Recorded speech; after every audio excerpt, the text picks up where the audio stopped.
ನೀವು ಕೂಡ ಈ ವ್ಯಕ್ತಿನ ನೋಡಿರ್ತೀರ. ಇತ್ತೀಚಿನ ದಿನದಲ್ಲಿ ಇವರು ತುಂಬಾ ಫೇಮಸ್ ಆಗ್ತಿದ್ದಾರೆ. ಇವರು USA ಒಬ್ಬರು ಬಾಡಿ ಇನ್ಫ್ಲುಯೆನ್ಸರ್. ಹಾಗೆ ಇವರ ಹೆಸರು ಬಂದ್ಬಿಟ್ಟು ಆಸ್ಟನ್ ಹಾಲ್.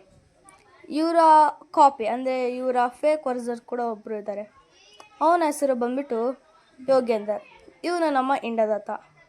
ಇವನು ಕೂಡ ಆಸ್ಟನ್ ಹಾಲ್ ಥರನೇ ಸೇಮ್ ಟು ಸೇಮ್ ವೀಡಿಯೋಸ್ ಮಾಡ್ತಿರ್ತಾನೆ.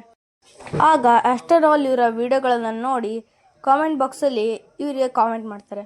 ಅದೇನೆಂದರೆ, ನೀನೇನಾದರೂ ಭಾಳ ವ್ಯೂಸ್ ಹಾಗೆ 1.5 ಮಿಲಿಯನ್ಕಿಂತ ಜಾಸ್ತಿ ಲೈಕ್ಸ್ ಬಂದರೆ ನಾನು ನಿನ್ನ ಜೊತೆ ಇಂಡಿಯಾಗೆ ಬಂದು ಒಂದು ಡೈಲಿ ರೋಟೀನ್ ವೀಡಿಯೋ ಮಾಡ್ತೀನಿ ಅಂತ. ಅದೇ ಥರ ಯೋಗೇಂದರ್ ವೀಡಿಯೋದಲ್ಲಿ ಕೂಡ ಬರುತ್ತೆ. ಸೊ ಆವಾಗ ಅವರು ಇಂಡಿಯಾದಲ್ಲಿ ಬಂದು ಅವ್ರ ಮಾತನ್ನು ಉಳಿಸ್ಕೊತಾರೆ. ಹಾಗೆ ಅವನು ಕೂಡ ಡೈಲಿ ರೋಟೀನ್ ಕೂಡ ಮಾಡ್ತಾರೆ. ಈ ವ್ಯಕ್ತಿಯ ಬಗ್ಗೆ ನಿಮಗೇನಿಸುತ್ತೆ ತಳ ಕಾಮೆಂಟಲ್ಲಿ ಕಾಮೆಂಟ್ ಮಾಡಿ.